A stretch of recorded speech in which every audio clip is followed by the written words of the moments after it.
Hey, Spider Nation, welcome back to another episode of Spider-Man's Tangled WebShow. I'm Jonathan, webmanrave.com, spidermanfanrave.com.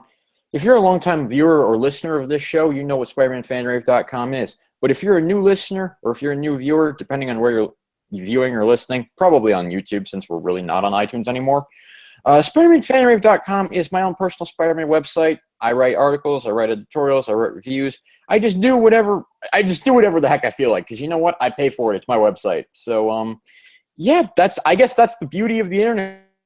America is freedom, awesome, life, liberty, pursuit of happiness. All right, so SpidermanFanRave.com. If you're a Spider-Man fan, go on over there, check it out. Have a good time with it. SpidermanFanRave.com once again. Tonight I'm being joined by James. What's going on, James? Not much. Normal life. I went bowling tonight. Got a couple spares and stuff like that, and one between me and my friends. So yeah, I played bowling tonight and work. And yesterday I went to the comic shop and picked up my pull list. And you can tell when a guy finally has a new job after a while because look at how big my pull list for 1 week was. Wow, that's less than my pull list for a month. To be fair though, I grabbed some I grabbed a whole bunch of aren't. My pull list is actually more like this, like not that large. I was gonna say, like, my pull list for a month isn't even that large. But if I can make recommendations right now, Mighty Morphin Power Rangers Pink is a damn good comic. A comic that no one thought, or at least I didn't think was going to be good at all, because I didn't think it was going to be necessary. It's a Pink Ranger spin-off miniseries event. They're selling that well that they're doing mini-series events based on the Pink Ranger. But in fairness, though, Kimberly was everyone's first crush when they were children. So I guess you could say that's a good selling point for the book. I'm shocked because I thought they were going to do a spin-off series. The first one they would go to is Tommy. Yeah, I mean, when you do think Mighty Morphin Power Rangers, like, Tommy is the first one you think of usually. Well, when you think Power Rangers, Tommy's pretty much the first person you think of. At least if you're a classic fan. If you're a newer fan, the first person you think of is probably like any one of the Dino Charge Rangers. Or probably Megaforce or Samurai. But as for myself this week, what have I been doing? Pretty much same stuff. Went to the comic shop. Did random things. Just lived life. You know, life is too short to put around a schedule, I say. If you're not spontaneous, if you're not just doing whatever feels right at that moment, you're not living. I don't know why I felt the need to just like get all philosophical in life at the beginning of a Spider-Man podcast. So I apologize to anyone who likes to make lists for their life. But what are we talking about tonight? What are we talking about tonight? Did you just say boobs? Thank you, James. Yeah. Well, we could talk about how I totally beat my friends in bowling. Let me guess. You just distracted them so that they made gutter balls the entire time and then impressed everyone. No, my friend Roderick tried to do that. He wasn't that good. He did it one time to me because I was the first one up, and it was like a caught you out guard. But then he kept trying to do it every time, and it just got to the point that it was just background noise. All right, but this week we have Amazing Spider-Man Volume 4, number 13. I'll hold it up closer to the camera because, like, I should probably spotlight the comic that we're talking about. Yes, this is Power Play Part 2, Civil War Reenactment. Oh, boy. James, are you ready? That title. James, why do you think we would call it Civil War Reenactment? I mean... because Marvel's in the middle of a Civil War II comic book, and this issue is Peter calling Tony Stark boss while punching him in the face. Just like Civil War I, they had a lot of issues where Peter was calling Tony Stark boss while punching him in the face. Something else big just happened with like I think two teams like fought each other at an airport and. Oh, Batman versus Superman. Oh yeah. By the way, that's getting an Ultimate Edition because everyone asked for that. Well, to be fair, they announced that months before the movie even came out. There was going to be an R-rated director's cut, so it's not like they announced it because the movie did so well. It was something that they already had planned months prior to that. I want to repeat that R-rated Superman. Anyone else find an issue with that? Anyone else see the problem there? All right, we'll leave that go. We're not going to talk about that right now. Go to my happy place. Go to my happy place. My Andrew Garfield. That sounded so wrong. That sounded so wrong. Okay, I'm sorry. But, okay. Amazing Spider-Man, Volume 4, Number 13, Power Play, Civil War reenactment. Dan Slott, writer, Giuseppe Camicoli, penciler, Cam Smith, inker, Marte Garcia, colorist, lettering, VC's Joe Caramagna, cover artist, Alex Ross, assistant editor, Devin Lewis, editor, Nick Lowe. Something we haven't talked about just while I was giving the credits there. These Alex Ross covers, he's literally done 13 in a row, and they're still pretty fucking good. Like, I don't think he's going to stop. Thank you, Alex. I think the rest of this run, he's going to do it. Thank you, Alex Ross, because if there's one run, it's the fact that every cover is absolutely gorgeous. So, props to you. Thank you, sir. We love you. All right. Yeah, I got to say, this was my favorite because of the shot of the action, and it's Iron Man, Spider-Man, and Miles, and it's actually a pretty cool picture. And let me tell you, it's more accurate to the story than the last comic, or at least, or the last cover, because I'll give a spoiler right now. James, remember last cover we had like the Avengers on the cover, and we had all these characters. That still hasn't come to fruition. I'm still waiting. We got one of them. We got Miles. So we're taking baby steps. Is that what you're saying, James? A comic well, over in this comic, John, we do know that the Avengers are kind of busy right now with the ending of this issue. So, but a comic series like Amazing Spider-Man that's been around for 55 years, we still have to take baby steps. All right, I guess that's the way things work now. But no, we don't have to take baby steps so slowly, though, that we can just transition from a company falling and being reduced to nothing but rubble at the end of one issue, and then a few months later, he's the biggest CEO in the world. Okay. Which, again, that they're being really vague about. Because in this issue, Peter says something like, how did this happen to me? Yes, Peter, tell me, how did this happen to you? Well, no, James, remember they did explain that. The Scorpio, like, invested in it on, like, Black Marvel Day. We don't know what day of the week it was. But, like, when everything else went terribly, and Parker Industries was the one that just magically what caused it to be the only one what caused it to be the only one that went up in stocks? That's what I want to know. What caused that to be the only one that go up in stocks? I don't know. So we're at the New York Harbor, all right? Surface dwellers, you are on notice. From now on, you will see the foulness that you spread deep into our kingdom spilled onto your shores. Oh, crap, it's one of those superfish guys again. We don't got the men for this. Hey, look up in the sky. It's a bird. It's a plane. Dun, da, da, da, dun, da, da, da, dun, da, da. Thank God, God, he's dead. It's the Regent. Oh, this is going to be good. You got this. Mess him up, man. Wanton destruction. Endangering the public? I don't need to see anymore. And I certainly don't need to hold anything back. Cacao! Hey, John, can I interrupt you for a second? Going back to that panel, the one person, thank God it's Regent, said nobody. I'm not scared of you, air breather. I am Orca. I faced your armies and your Avengers. And you're just one man. It's true. But one man, the right man, with enough power on his side, can do the impossible. Oh my, Jesus has returned. He's flying up into the air. And now he has stopped the pollution of rivers. Wow, I'm sure Regent is going to be the most well-regarded superhero in the world now. Way to go, Regent! Is Regent kind of a hypocrite? He's anti-superpowers while using superpowers. He's a hypocrite. We'll get into that in the review section. Way to go, Regent! Dude, you're awesome! My super senses confirm it. All the contaminants have been burned away. You're safe. James, okay, here's a reference that you'll get because you're a Power Rangers fan. Do you hear Robo Knight's voice whenever Regent speaks? Because I do.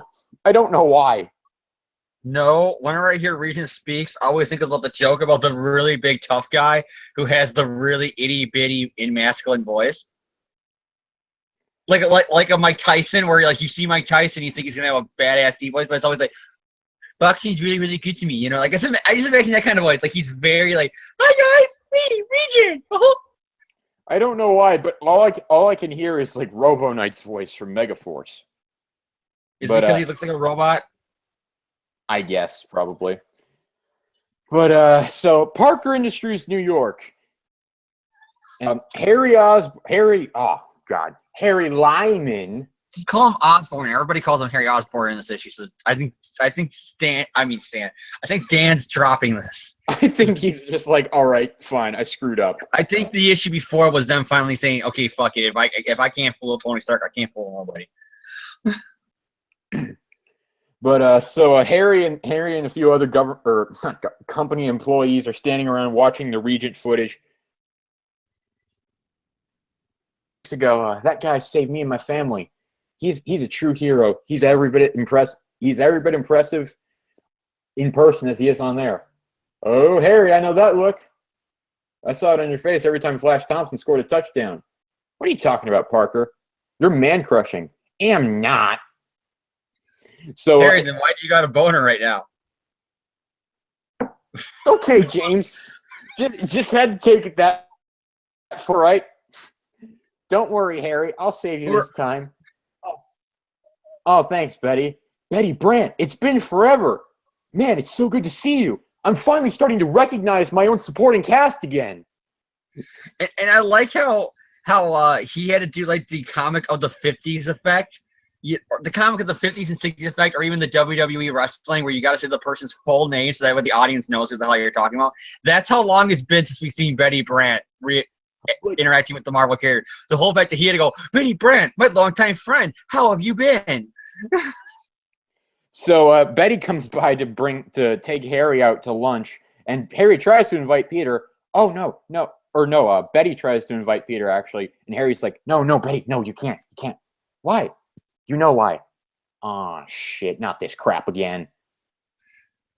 So they go off to lunch without Peter, and Harry gives him the excuse, you're a big boss man now, Peter. You got pie charts, business deals, you got all this stuff to deal with. And so Peter's like, okay. All of a sudden, his employees start running up to him. I have these quarterly reports for you, sir. If you can go over these spreadsheets. Oh my God, Harry wasn't joking. Is that a pie chart? It could be a pie chart for you, Mr. Parker, if you want it that way. Which I will admit was actually kind of funny. I don't know why I laughed at that, but I did.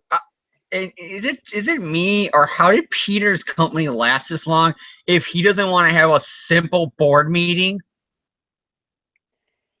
Yeah.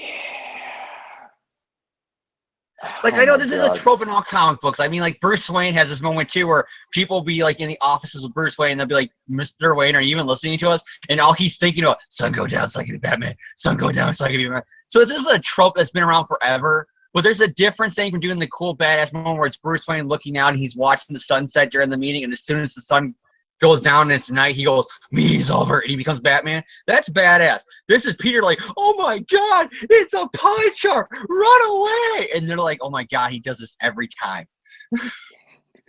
God damn it, I told you to put it in a bar graph, not a pie chart. You know those freak him out.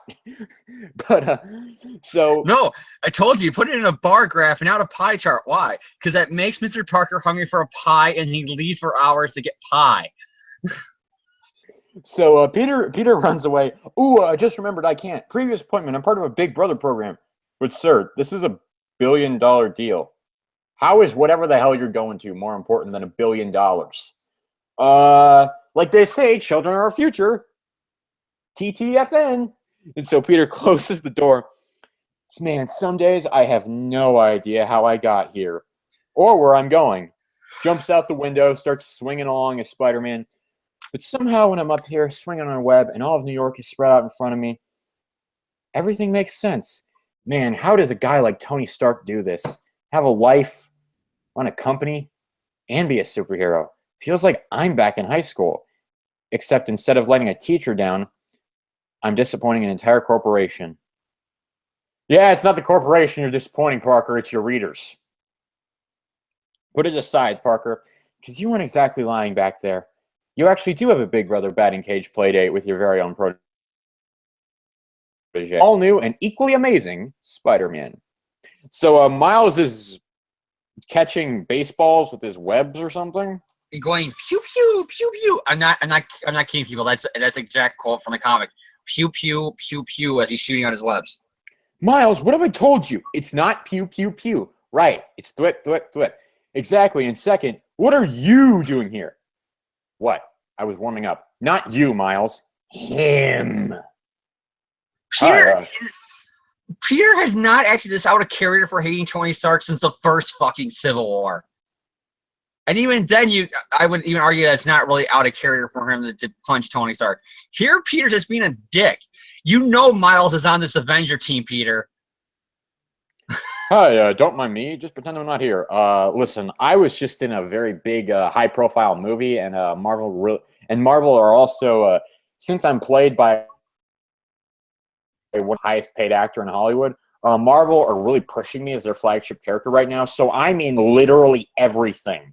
So just don't mind me. All right. All you got to do is punch me in the face, and we'll just get on with the story. All right. Hey, I got my own joke, John. It's like, what's he doing here? Oh, hi, Peter. Since Marvel's putting me as the co-star of your first solo MCU movie, they decided to give me a head start by making you the co-host now in Amazing Spider-Man. It is now renamed The Amazing Spider-Man Plus the totally awesome and totally the flagship character, not Spider-Man, Iron Man. Actually, Peter, I've come back. I have come into this comic to discuss the fact that you are currently ripping off my status quo, and I'm here to issue a cease and desist order. Usually I send people to do this because like I'm Tony fucking Stark and I usually have better things to do, but you piss me off so much that I'm going to do it myself. Oh. That's a more better way they should have handled this than the way they are. They should have handled it as Tony should be the one being a dick to Peter for stealing his status quo, I think. And then not them both bickering about stupid shit that's entirely pointless. So Tony explains, "Oh, I just wanted to make sure the kids' new web shooters were working all right." New web shooters? But I gave him his web shooters. Why does he need new ones? Oh yeah. Listen, this is just between you and things is fucking shit, and it's it's so bad. So I fixed them. You fixed them. Oh, not good. Tony, please stop, please stop, please stop, please stop. That's pretty much what Miles is doing like right now. He's like, oh, god damn. Please don't tell me I'm about to get caught in the middle of this. He knows Peter Parker and he knows Iron Man. So he's like, yeah, this is not going to end well. Yeah, you're right? Yeah, he did. We don't have to tell him, but if you want, I could fix yours too. I mean, it's... Wait, how is Parker going to find out? Because, there's no way Peter Parker could ever find that out. Because, there's not... That's what I'm thinking. Spider-Man is his employee. I think he'll notice that the web shooters are a Stark design and not a Parker design. And that's assuming, of course, that Peter Parker and Spider-Man are two different people, which, of course, they aren't. But, Tony doesn't know that, so... For very good reasons, Tony doesn't know that. But we cut away from this very tense moment to let's say we're going to a tea party, James. We're going to a nice lunch date. You ready to go to a luncheon, James? I'm ready for lunch. John, I can seriously say I've been waiting for this moment for almost a decade now. Spider-Man supporting cast actually doing shit together. Hey, MJ, over here. See, Bets, this is here. This here Pete lunch.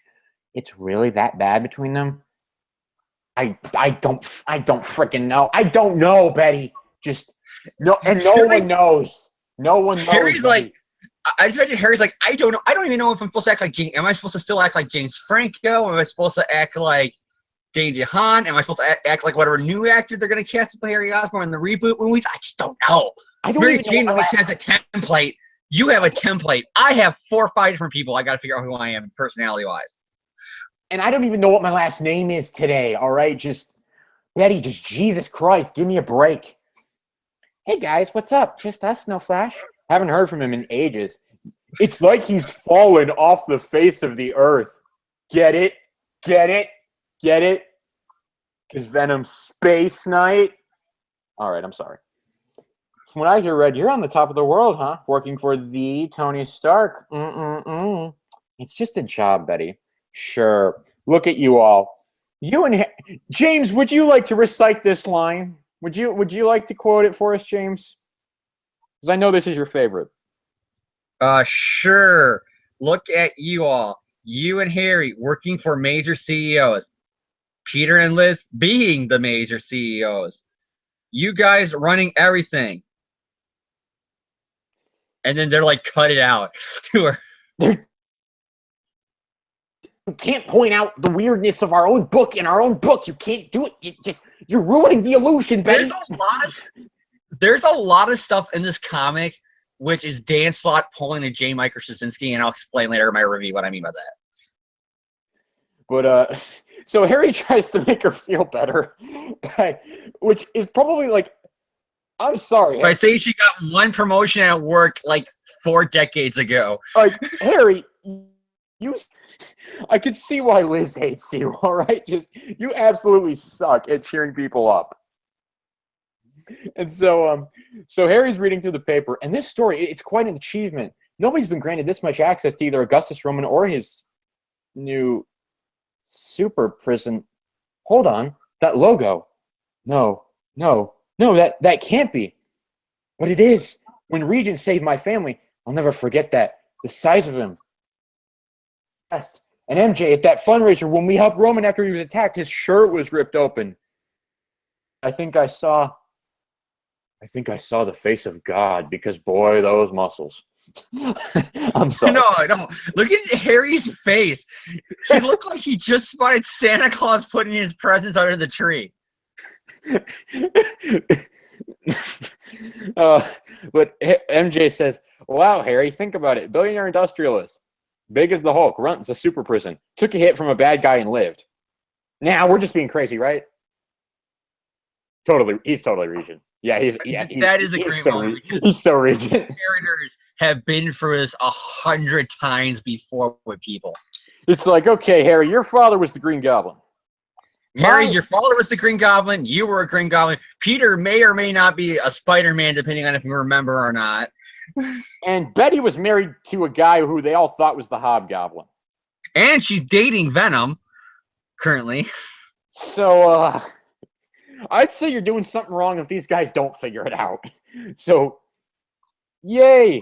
Supporting cast, you did something. I'm hesitant because yay!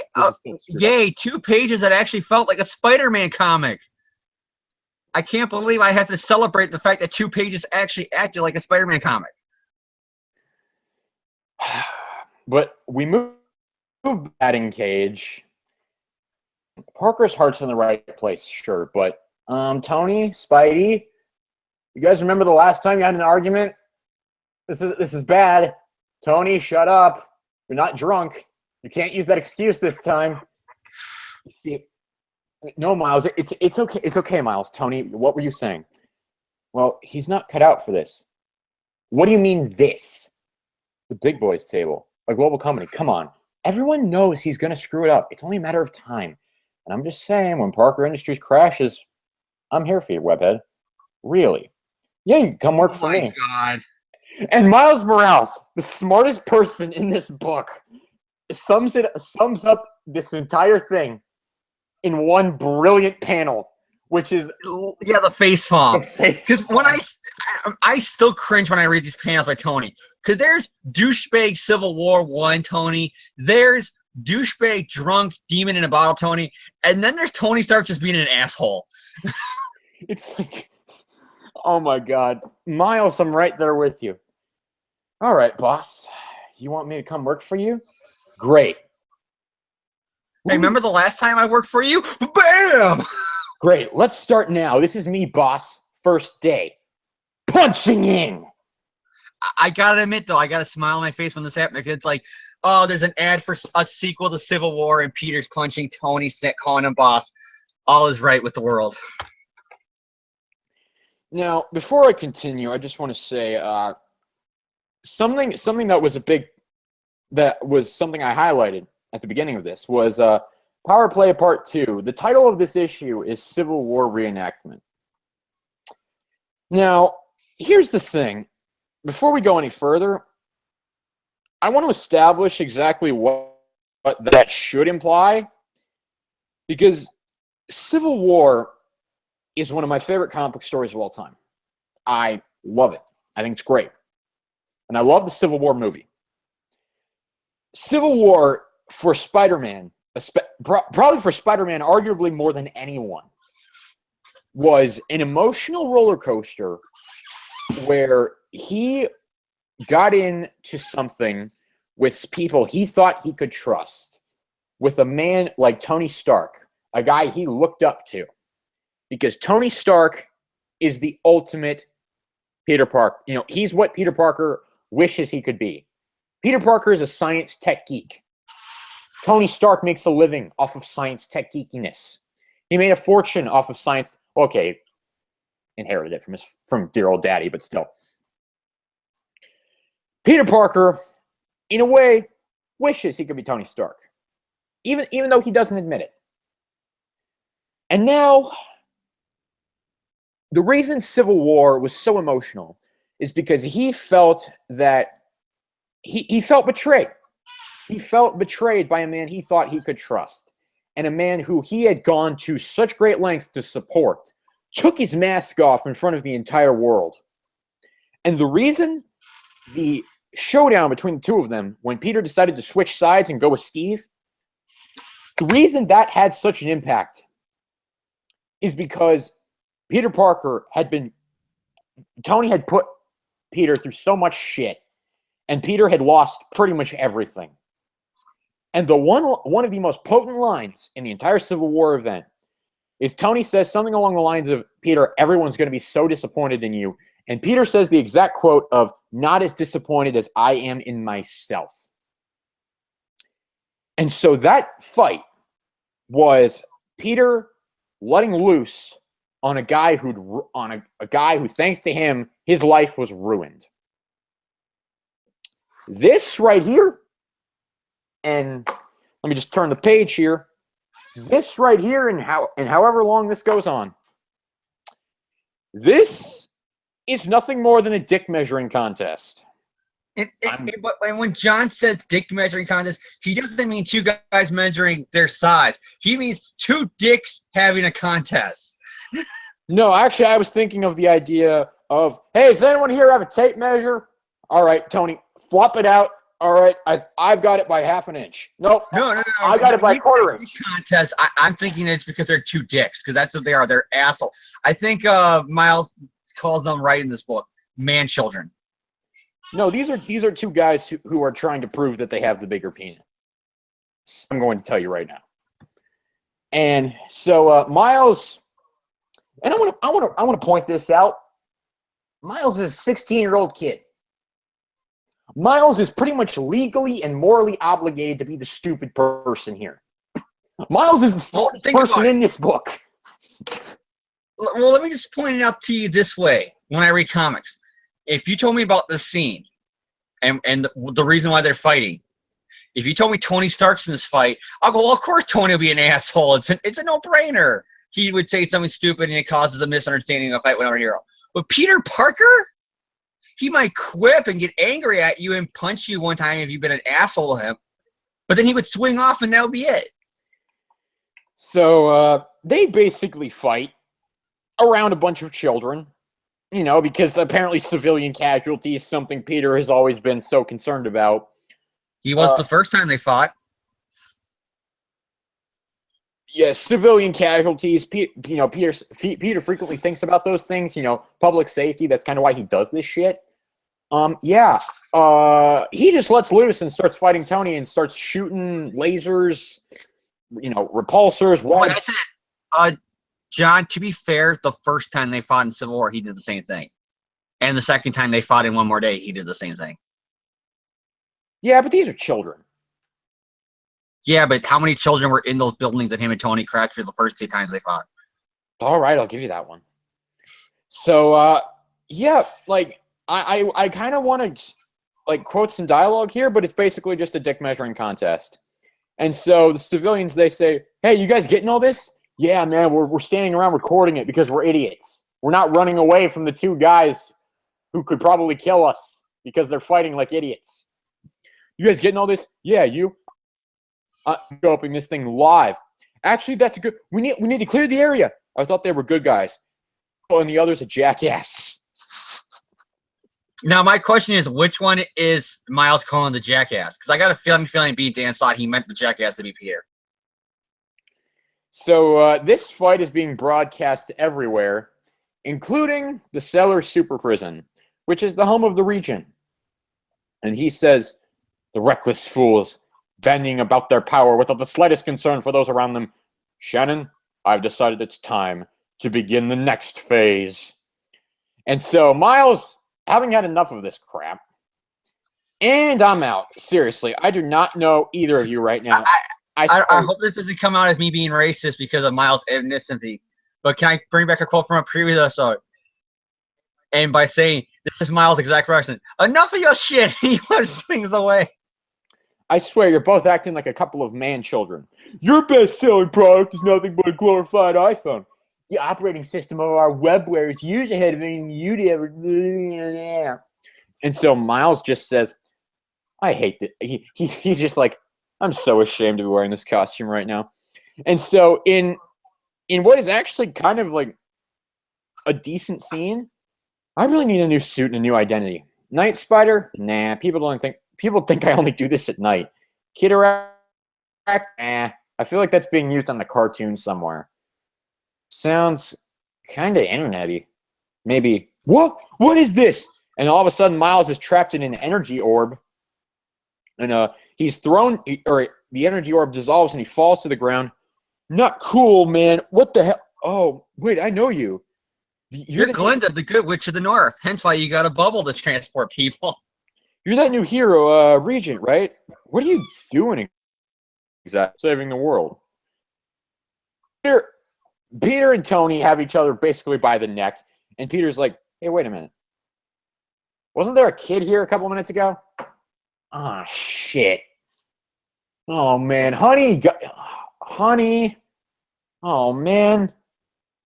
I told you we're not mature enough to have children. God damn it. We can't even babysit correctly. Forgive me, child, for this and for dragging you away to this secluded spot. No, but secrecy was key. You are to be the first of many. Ka-choom! I'm pretty sure a blast that size would level like a good portion of the city. But it turns out it only levels like one alleyway, which is bullshit. I think it's just a flash of light, that's why. But so Peter and Miles, oh shit, man, we are the worst babysitters ever. And so Peter and Tony swing over there, and Peter's like, oh man, this is me. This is all my fault. I didn't really help. Agreed, but right now the important thing is Miles. I finally have a spider-powered one. I don't know why, but that feels like an accomplishment to me. Kind of like an itch I had to scratch. Man, Shannon, can you think of any reason why I'd be so fixated on Spider-Man? I don't know. I don't know. How long have you had this itch? I think it's about 9 months now. Ever since last summer. Does this confirm that this isn't the same one? That's how I took it. That's how I took it. Yeah. Because all people say, well, Miles doesn't remember being from the Ultimate Universe and thinks he's from the 616, so maybe it's the same thing with Regent? I guess so.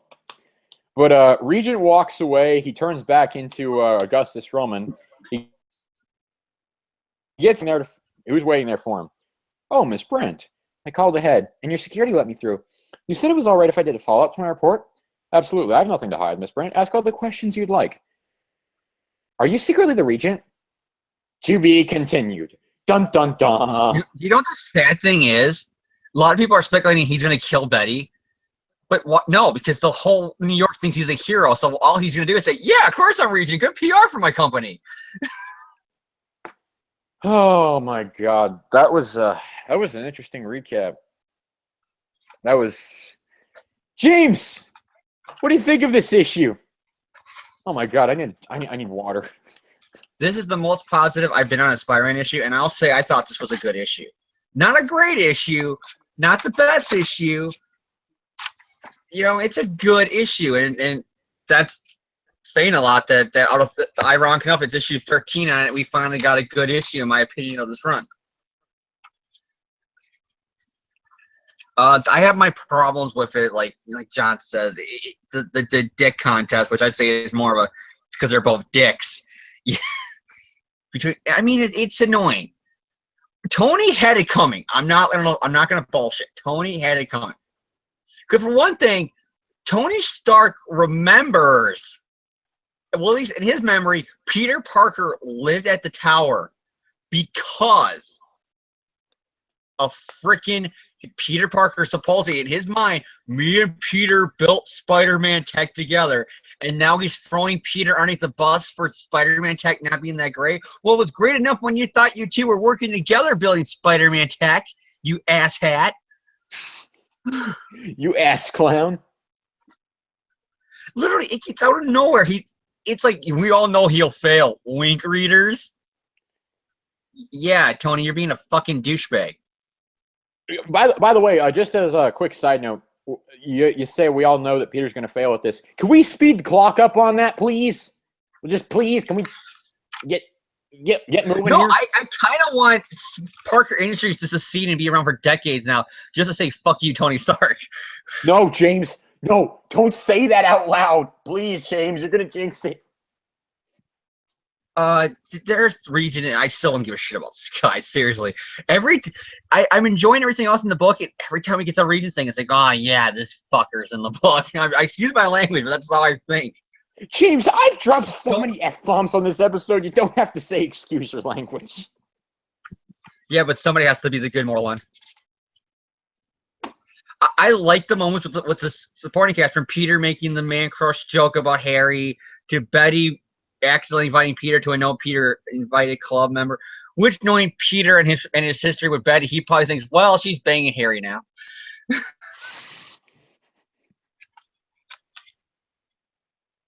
Because I know this is gonna sound wrong, but Betty's pretty much the public transportation of the Spider-Man books. Everyone has a ride, and I'm not bullshitting. Christ. I'm not bullshitting you. Flash, Peter, Ned, and a couple others, I think. My God. Wow. Okay. All right. But then you get some of the more weird moments of Peter Parker. Like I said, like him escaping the barroom is more of just Dan Slott writing idiot Peter Parker. His company lasts this long if he can't last 5 seconds in a boardroom. Well, okay. In fairness, would any of us be able to last 5 seconds in a boardroom? Like, those things are terrible. But there's different ways to handle it. Like I said, you can do the Batman thing where they're all trying to talk to him and he's staring out the window. You can do the Tony Stark thing where Tony's bored out of his mind going, okay, sign the $1 billion deal. Okay, sign this to close this factory. Okay, sign that. There's other ways around it. This is Peter just being, oh my God, pie charts. Oh my God, you mean I gotta do math? Oh, I can't handle it. Bye. Which is ironic because Peter Parker is like one of the things he's best at is math. No, he's not, because he can't convert the metric system.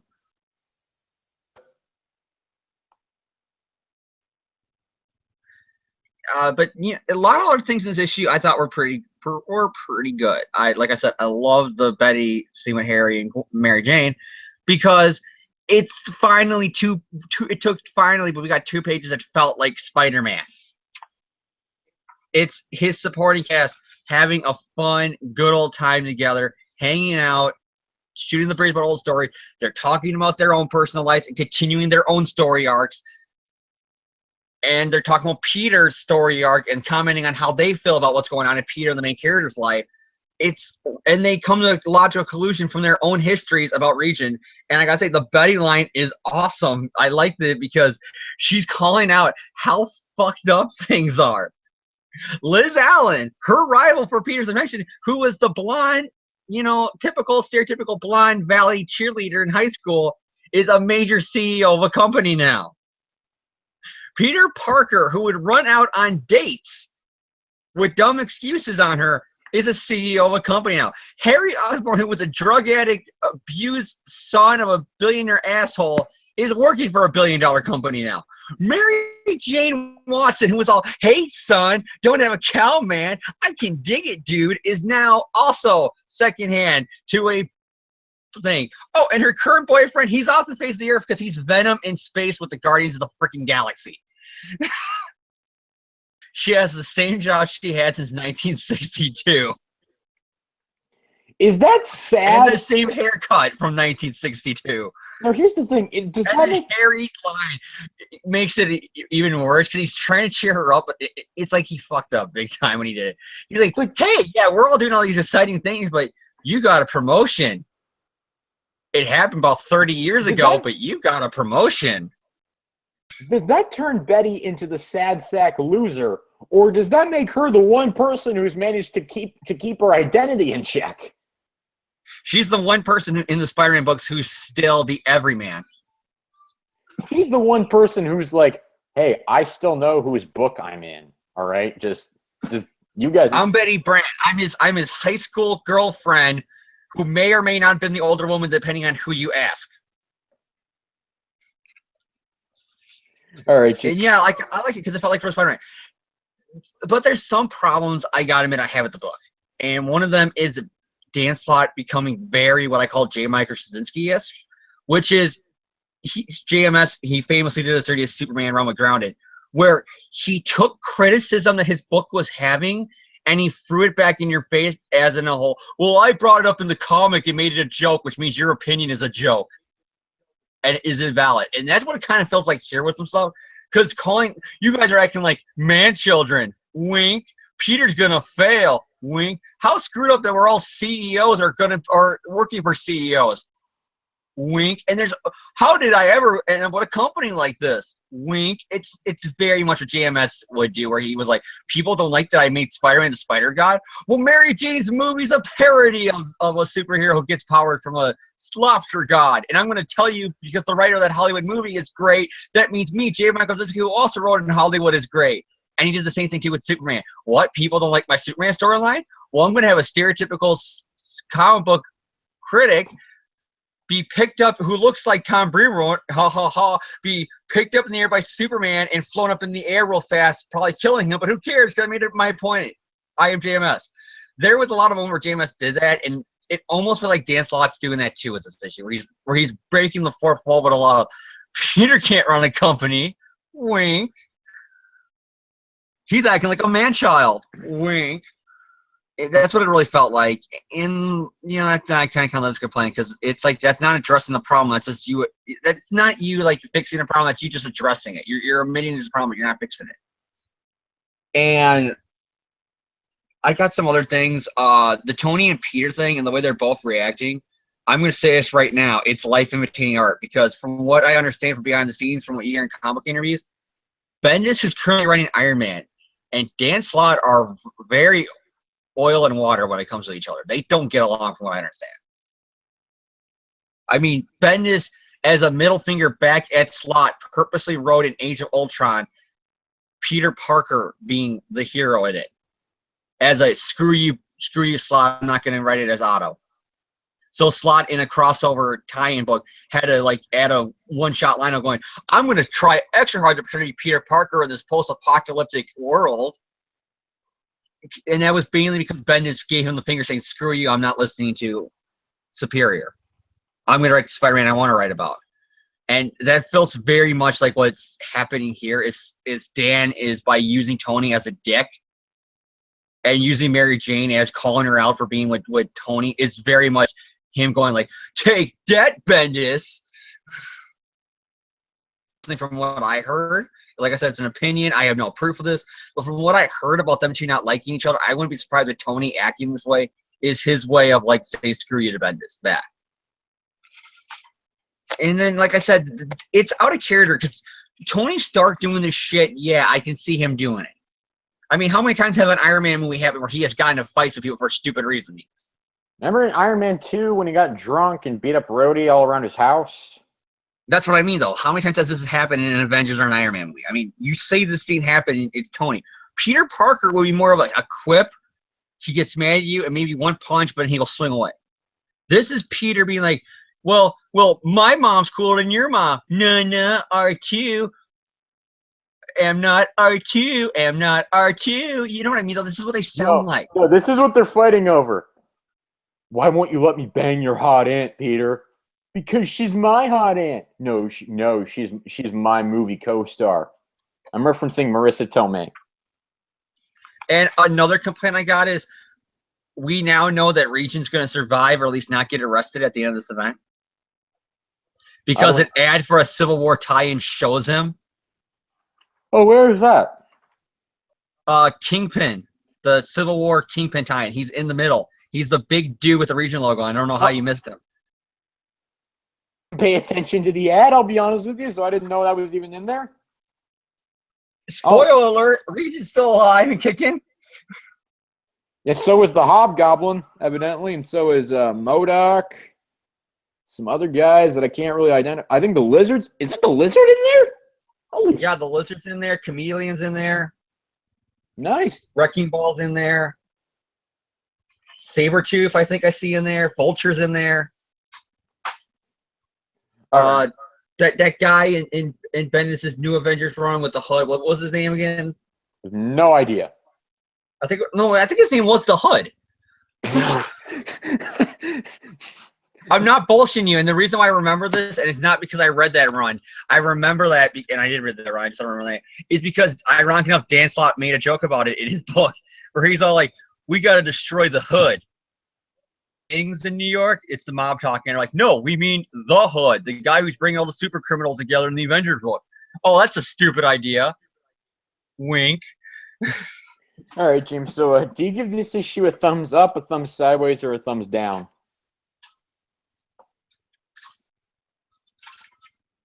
Sorry, I had to get the charger. What did you say? I said, what's your thumb rating for this issue, James? Where are we pointing in terms of Like I said, thumbs up? All right. Issue, my first thumbs up, I think I gave this current run, right? This is and it's mostly for that one scene with Betty, Peter, and MJ, because that's the only. Because I finally felt like it took 2 pages, but I finally felt like it's a Spider-Man comic. All right, James. I'm happy to give you. I'm happy to see you give a thumbs up. It's good to see you be positive about this book again. Hey, this run's gonna go years the way it sounds, so I better give at least one issue a positive, right? What the hell was that? Okay. My review. I did not hate this issue. I'll be honest with you. In some ways, it was actually my favorite issue of the entire run so far.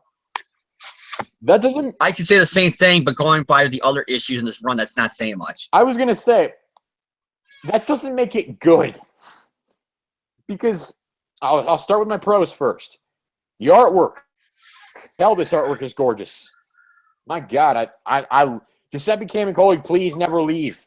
Wow, this is incredible. Miles looks great. Peter looks great. Tony looks great. Supporting cast, everything looks great. City looks great. Colors. What? John, what does this say, though, if I can remember it, that the best comic that, at least me and you two opinion, of this current run has all the classic members of the Spider-Man, supporting cast in it, minus Aunt May. She's probably the only one really missing here. And because Flash is referenced a few times, so I'm counting him in there because he's referenced like 2 or 3 times. Yeah, you could say Jonah's not here either. Oh yeah, Jonah either. But everyone else is in here. Do you see how A plus B is equaling C here? Yeah, and here's the other thing. There is no Lian Ying or whatever her name is. I don't even remember what her name was. I'll be honest with you. There's no Anna Maria. There's no Clash Colton or whatever the fuck his name is. Oh, he's coming back. Oh, in this issue, there's no Autobot. It's just Spider-Man, and it's Spider-Man characters. Yeah, we have Spider-Man characters in a Spider-Man book? What? And I know a lot of people are going to say that it's the stereotypical fanboy who doesn't like new characters. And I wouldn't say that, because there are some new characters that exist. I like Anna Maria. I'll be honest. I like Anna Maria. like like I said, there's people who were introduced post the Romita era that I like in the books. Like I can't think of her name right now, and it sounds bad. But what was her name? The chick who worked for the Bugle. There's a lot of girls that work for the Bugle, James. You're gonna have to narrow You that know down. what I mean? The one who was dating Randy Robinson and made Phil York go become a Green Goblin. Nora Winters? Nora Winters, right? Nora Winters. I wanted to say that, right? It's Nora Winters, right? Like I liked her. Let's see. Characters that I liked who were introduced after the Romita run. Venom. I love Venom. Well, I'm counting supporting cast. I'm not counting villains. I like Deb Whitman. Mainly for the cartoon, though. I don't like Deb Whitman even for the cartoon. Cartoon, I find her annoying, and in the actual comics, she was a psychopath. So those are two downsides to her. Shit. What are the supporting cast members? I like Glory Grant. Glory Grant's cool.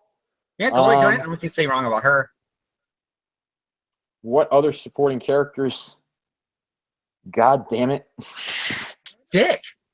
The only None one of them kind of made a dent is Carly, and she hasn't been in the book for like what, a couple years now. Like Carly's the only one who kind of made a little dent, and even she's gone. I mean, I like Max Modell. And Felicia Hardy, we can't forget about Felicia. I thought of her as more of a. I thought about that, but I was thinking of her as more of a superhero. I didn't know if she counted. If you're counting Venom, then you should count her. Yeah, I mean, like I love Felicia, and like to be honest, I like the Horizon Labs crew mostly, and so, I mean, and if we're counting villains, Hobgoblin, Dog, and Carnage, Hobgoblin, Venom. Who else? We're just naming off characters we like more than the current status quo. You can't forget Paper Doll, James. Paper Doll. You know who should be president in 2016? Paper Doll.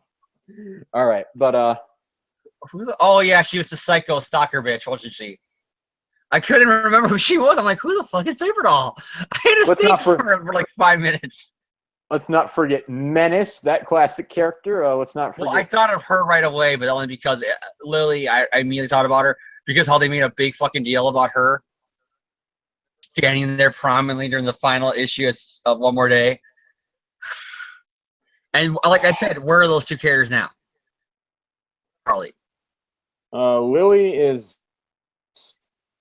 I think Carly's in like Florida. Lily may or may not be a goblin still, and Carly is dead for all we care about. I think Carly's in Florida. But yeah, so I love the artwork. It's great. I'm gonna echo James's sentiment about the supporting cast. Holy heck, did I love the supporting cast in this issue. It reminded me why I love these characters and why these characters are worthy of being in Marvel's top selling, at least Marvel's flagship book. I don't give a shit what Marvel says about Iron Man being their flagship character. This Spider-Man is your flagship character. Please remember that. Remember, nobody makes a big deal if Robert Downey Jr. announces that he's in another MCU movie. That's like, okay, it's Robert Downey Jr. is in another MCU movie. They announced Tom Holland's Spider-Man in another MCU movie. That's big headline news. And so, Regent, for the exact same reasons that we expressed during the recap, I love the fact that it felt just like the good old days. Right now, oh my God, I want this book to go back. We need change in this book. But yeah, I love the supporting cast. I'm gonna disagree with James. I like the Regent. I do. I don't know what it is. It's just he has a set of powers and a motivation that it's intriguing. I think he's an interesting character. You mean a motivation has been done to death 1,000 times, even in Amazing Spider-Man before? Oh, not Amazing Spider-Man. It was Peter Parker Spider-Man. But I like him. I think he's a fun villain. And so you know what? I like the Regent. I'm positive towards him. I'm not I'm not sure about what James is saying. So you know what? Go read Peter Parker Spider-Man like issue 30. That story arc is basically Regent. But I really like the Regent. So that's That's a real big positive for me. And the other positive that I'll just point out is that I do like the mentor-protege relationship between Peter and Miles. I know that's not really Slot's idea. That's kind of more of a Bendis and Nick Lowe thing, but still, I think it's a good thing to include. Now, here's my main complaint. Can we stop with the Peter Parker as a perpetual loser / idiot / freeloader / moron / child bullshit? Can we stop? Just can you stop? No. Because my patience is literally in the sub basement right now. This is not the. I hate this phrase. I hate this phrase so much, but I'm going to use it. This is not the character I know. This is the Peter Parker I grew up with. And I always hate that. I hate when people say that this isn't the character I grew up with because change isn't always a bad thing. I agree with you because I feel bad when I'm bringing up one of our best things in this issue is the fact that it's the classic supporting cast and not none of the new characters, and that's always one of the complaints that writers always have. Well, of course we can't write new characters because nobody likes them. All they want is Mary Jane and Harry and Flash and all that stuff. And I feel bad, but because these characters work, and there's a reason these characters work. Yeah, it's like I always hate that argument because it always sounds so pretentious and almost like selfish, but just like you're missing the point. This is a fundamental misunderstanding of this character. Just down to the core. Peter Parker is not an idiot. Peter Parker is not a loser. Peter Parker is not a child. And here's the thing. If this was teenage Peter Parker punching Tony and getting in a big fight with him like this, if this was 16-year-old Peter, like right from the Ditko run, no problem with this. Absolutely none. You know why? That's what teenagers do. That's what teenagers do. It's the truth. And, this is not what 30-year-old CEOs of companies do. Well, it might not be true, but I don't really know what 30-year-old CEOs of companies do. But let me just tell you, Spider-Man, a grown-ass man, two grown-ass men, actually. Well, one of them's Tony Stark, so that's why I said I give him a pass for this. Because Tony has done this. If you say Tony Stark, if you say that this happened, if you told me, like, not the names of the two heroes, but you told me that something like this happened, I would immediately say one that's Tony Stark, wasn't it? Peter Parker is smarter than this. Peter Parker is more mature than this. I understand that it's Tony saying all of this. Saying, oh, we know Parker's going to fail. We know that Parker's tech sucks. Stark tech is so much better. That part didn't really bother me because that's Tony. But when Tony says we all know Peter Parker's going to screw it up, that just sounds to me like because that's the way Spider-Man has been with this run, with him acting like an idiot under the Dan Slott regime. The fact that Peter Parker has been treated like a loser and an idiot for years now, really ever since 700. The fact that someone said this in the book, it doesn't sound like Tony saying it. It sounds, like, yeah, Tony probably would say something like that, but it comes off to me as saying it. And that's what annoys me. And then, of course, you have, that's the most brilliant panel I've seen in a long time.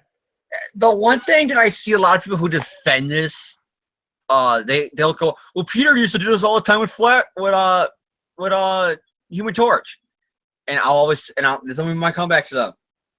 16-year-old Peter Parker getting in a fight with 16-year-old Johnny Storm. 30-year-old Peter Parker with late 30-year-old Tony Stark. Probably 40-year-old Tony Stark. It's like, no, that's the MCU. In the comics, he's like 30s. It's like, guys, just this. I think it's Civil War. They say he's only a decade older than Peter.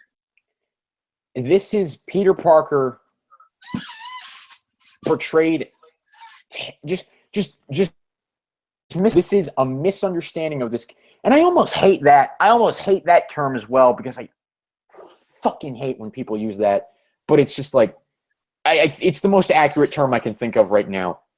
It's just Slott is misunderstanding this character down to his very core. Peter Parker is not. That's right, he did Slott. Parker is not a loser. He is not an idiot. He is not a child. The reason I always hear this excuse, oh, but Peter has to screw up. He always has to have a downside to things. The reason Peter Parker has problems, one, he's a normal guy.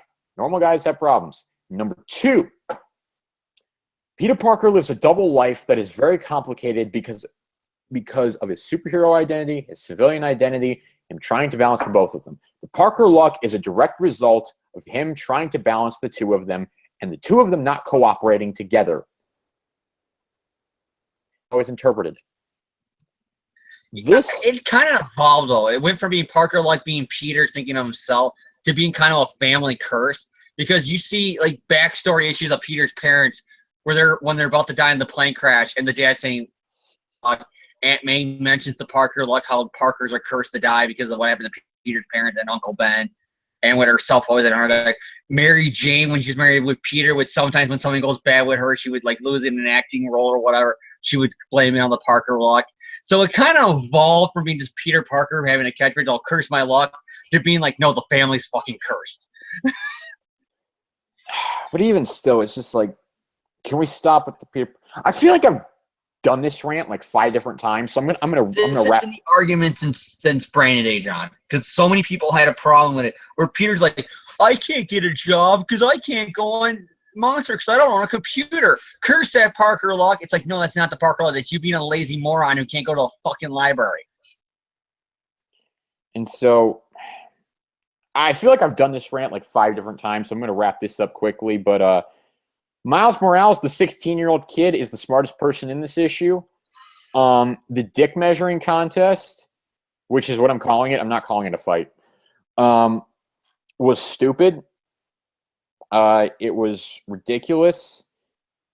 Peter words only drove the point home that he's portrayed as a moron. And thumb sideways. That's all I have to say. Like, I have more detail, but I feel like it's nothing that I haven't said before. And so I'm instead of wasting everyone's time repeating the same things I've said over and over again for months now. And I want to reiterate this. I'm not actively looking to hate this book. I don't hate this issue. I honestly don't. The supporting cast, I grinned like a moron at that scene. I was smiling so large it was stupid. And I love the artwork. I really enjoy the Regent's plot. I like all that stuff. It's just when I see this main character portrayed this way, it gets on my nerves. It really does. And so, James, unless you have anything else to say, I think we're going to wrap this review up. I don't really have anything more substantial to I think add. we both said we will. This has been the best Spider-Man comic, that they have had so far. But like John said, that's not saying much. I'll say it again. This is the best issue of this run. That doesn't make it good. Is this a step in the right direction? Yes. A singular step. If they continue going this direction, if we start to see less and less and less of his supporting cast from Parker Industries that we don't care about, probably not Anna because of how it ties into Otto, but everyone else, and we start to move towards, the classic Spider-Man characters, him interacting with them, him interacting with the other heroes in the Marvel Universe, him interacting this way, Peter juggling a multi-billion-dollar company in New York and being a superhero in New York. If they start heading towards that direction, I think this could work. This is a one-time arc, and starting with, Death No More, or whatever it's called, it's going to be. This is the best issue that we've had from this run, but that doesn't make it good. I give it a thumb sideways. It's not terrible. It's not good by any means, but it's not the quality that we've had. So I think that's going to wrap it up for the review of this issue. I apologize if I came off like a colossal asshole throughout that whole thing. I want to say this. This has got to be a first one talking about current issues. John's more negative than I am on a current issue. Yeah, I literally, like, when James gave it a thumbs up, I'm like, oh, God, I'm going to come off like such a douche. But at least I'm honest. I'm giving it a thumbs up mostly because I had 2 pages. All right, but that's going to pretty much do it for this episode of the podcast. We don't really have anything else to talk about this week. So, James, any final words or shout-outs for the listeners before we sign off? Sound like a really dick move on a Spider-Man podcast, but the DC Comics. Because I picked up all 4 Rebirth issues that came out this week. And Rebirth Superman, Rebirth Green Arrow, Rebirth Green Lanterns, because there's like 50 of them. And literally the book makes a joke about it, like, God damn it, there's only supposed to be 1 per planet, and yet Earth has like 20 of them. And it's there. I gotta say this, be honest. This is the first time I have ever been able to say this about DC Comics. I picked up 4 DC books, and they're all 4 really good. Nice. Yeah, Batman is just continuing how Batman's been, since I started reading Batman. Good to great. The Superman book was really well done, I thought, and it really was a good swan song to and post-crisis, pre-New 52 Superman taking back the spot as being the main Superman. Green Lanterns was a great read, and Green Arrow was arguably the best book I read all week. Good. So it sounds like... Yeah, shout out to DC. You finally gave me 5 good comic books in the span of with Rebirth #1 and then all these books. Congratulations, DC. You finally got, me in a long string of good books for you. So, yay. Do that with your movies now. All right. My shout-outs this week, Marvel, Stan Lee, Steve Ditko. Thank you for Spider-Man. Thank you for this wonderful character. Other shout-out this week, don't really... Yeah, before I forget, I wanted to mention on the podcast, and I knew I was forgetting something. Going back to the review of the episode, if I can bring this up for a second. Do you feel like it was kind of weird how Dan Slott kind of did them more, also like when I said the winks, that he did them at the movie too? Fixed his web shooters. Get it? Because the internet got all mad about it. Tony doing that for Peter. Wink. Now he did it for Miles, and Peter's mad. Wink. Oh, look at Miles naming off all the same superhero nicknames that Tony Stark named off in the movie, like Arachnid Kid and stuff. Wink. To be honest, I didn't even notice that. I'll be honest. I didn't even think of it like as I'm that. like, I get it. Oh, I get it, Dan. People were mad at Tony building Peter's web shooters, and so you bring it up. You're the Tony's Miles. I get it, and Peter's getting mad about it. I get it. Ha ha ha. I don't really have any shout outs this week, I guess. It's just kind of, I guess, one of those weeks. So thank you guys for tuning in. We will be back next week. I don't know what we will talk about next week. I have literally not a clue. Probably some classic story. 2 weeks from now, we will have number 14 of this series. And James, we're 5 weeks out from our 100th episode. Oh my God. No, is this our 100th episode? I mean, 100 episodes I've been on, or 100 episodes as in just overall? Overall. Okay, just clarifying here. No, I think this will be like your 20 episodes. We gotta do something big. If it's not a regular episode week, like a regular like new issue week is our anniversary, we gotta do like something like big.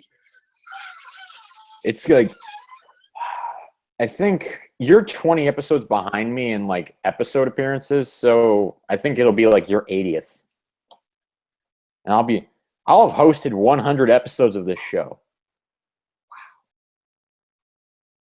I've hosted 100 episodes of the show. John just realized his life peaked at the age of what, 18, 19? Well, James, I guess we all have a calling. I guess this is mine. John's going to be that guy who at the high school reunion, like 9 years from now, where they're like, what do you do? I had a podcast that lasted for over 100 episodes. Hey, you know what? How many other podcasts? Change it, because that's still 5 weeks away. Who knows? Yeah, you're right. You can get hit by Spider-Man and Iron Man as they're continuing their dick measuring contest. Yeah. All right. Well. No, but seriously, if we're still live, I gotta say we gotta do something big for the anniversary. So if you're an audience member and you want to make a suggestion for us for our anniversary, write in. And if it's right now somebody we certainly know, like Jan, please do not write down Raimi Trilogy audio commentary because we know that's what you would want us to do. Also, for anyone who's like watching this and is confused because the episode title says episode 52, and they're like, I'm pretty sure 52 plus 5 does not equal 100. Yeah, we did 43. The old show. Yeah, I mean the old I have to include the old iTunes show. Spider-Man's Tangled Web Show on iTunes. If you go into the Spider Nerd Podcast, episode 1, 2, 3, ASM Podcast, episode like 30, 34, 35, I think. And then, of course, there's the 2 pilot episodes that we did for this show. So those all add up to 43 podcasts, so you have to add 43 to this number title. Well, John, if you want to get closer to episode 100, you can count the lost episode me, Jan, and Jacob did. That's totally shit. I don't have that anymore. I don't know where that went. I don't have that anymore. I don't know where that went. Good, because like I said, it's the worst podcast you will ever listen to. There's like no sound for 5 minutes. Because like I said, you got Jan, who in his own words is not a podcast host, trying to host a show. You had Jacob, who had nothing to say about it. And we were reviewing him, in his opinion, his favorite comic of all time, Ultimate Spider-Man-ish, Volume 1. Hardly anything to say about it. And then me had a really bad internet connection that I was freezing every 5 seconds. And when you did hear me, it was like really bad. Like, there's a reason after we recorded it why Thomas, and Jacob was like, yeah, this show's dead. Let's just call it a day. Oh, man. It was kind of a good episode, though. But I do have to wonder if the reason I thought it was a good episode was because I wasn't on it. But yeah, that's gonna do it for our show this week. If you have any suggestions for our 100th episode that's coming up in 5 weeks, like James said, put them in the comments below. But yeah. So thank you guys for tuning in. We'll see you all next week, probably to review a classic story. And then we'll see you in 2 weeks for number 14 of Amazing Spider-Man Volume 4. So thank you for tuning in. I'm sorry if I came off like a complete asshole in this episode. I really am. I don't mean to be. All right. John, you don't need to apologize. They already know you're an asshole. Good night, ladies and gentlemen.